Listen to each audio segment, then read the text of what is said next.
Yes, I believe that you will have some reduction because you will have less carbon dioxide in the atmosphere.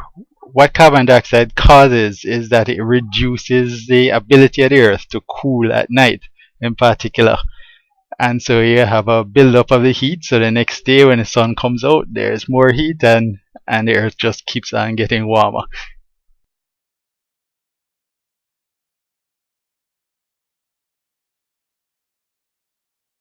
Well, a large percentage of what Jamaica in particular import, or any country that doesn't produce oil for that matter, is a large percentage of this import is really in oil. So if you can reduce the amount of oil you bring in, you'll actually benefit the country itself.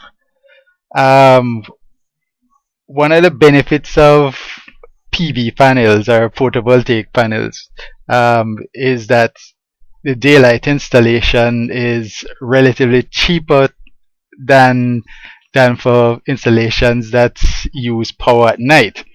Um, the problem we have, in particular in Jamaica, is that our largest energy use is at night, which means that our installation of these panels would be a little more costly if you want to cover that night expense.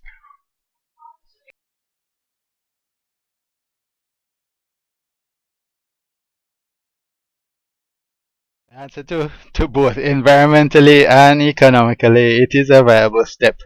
Uh, the problem though, something somebody has to keep in mind when they go that route, is that it's not a short term investment.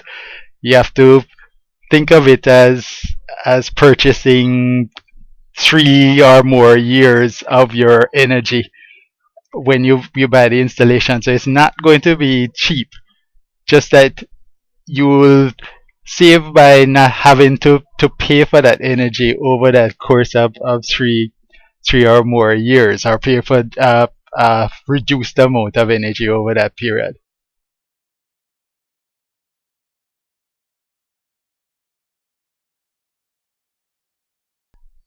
Again, the answer is yes.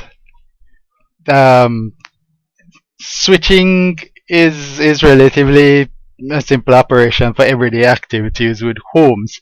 Um, Relatively recently, well, my answer previous to no would have been that for industries it would have been a little more problematic. But I've recently learned that the PV panels can actually produce what is called three-phase power. Industries that use large motors need this power, and the power provider really has to make special connections for them. But as I said, I now understand that the PV panels are capable of doing that also now. So yes, that wouldn't be a problem.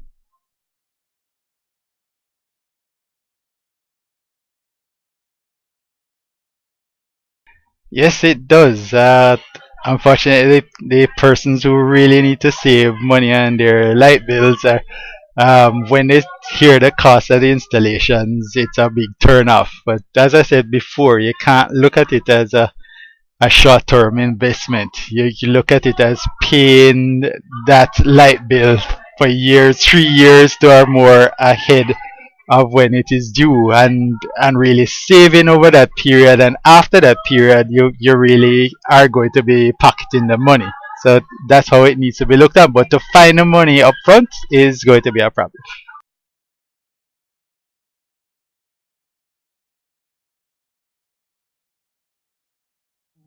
Relatively few negative effects. One of the big concerns that I have with regard to them is their ability to resist hurricanes. It's not as if you're going to go on top of your roof and remove them every time you hear a hurricane coming. It won't be very easy. So they need to really withstand that hurricane, and that is one of my real concerns. But not really a negative effect, but one of the things that I've noted, particularly with water heaters though, is that they seem to be installed inappropriately. So these things need to be installed properly so that they can work properly. So people need to keep that in mind.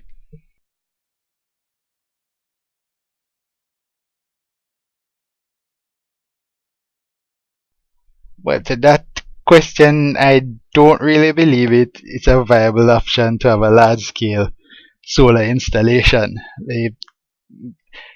Well, let me put it this way. What I know of those that have been installed is they tend to put them in areas that are typically desert areas where there are large expanses of um, unshaded areas.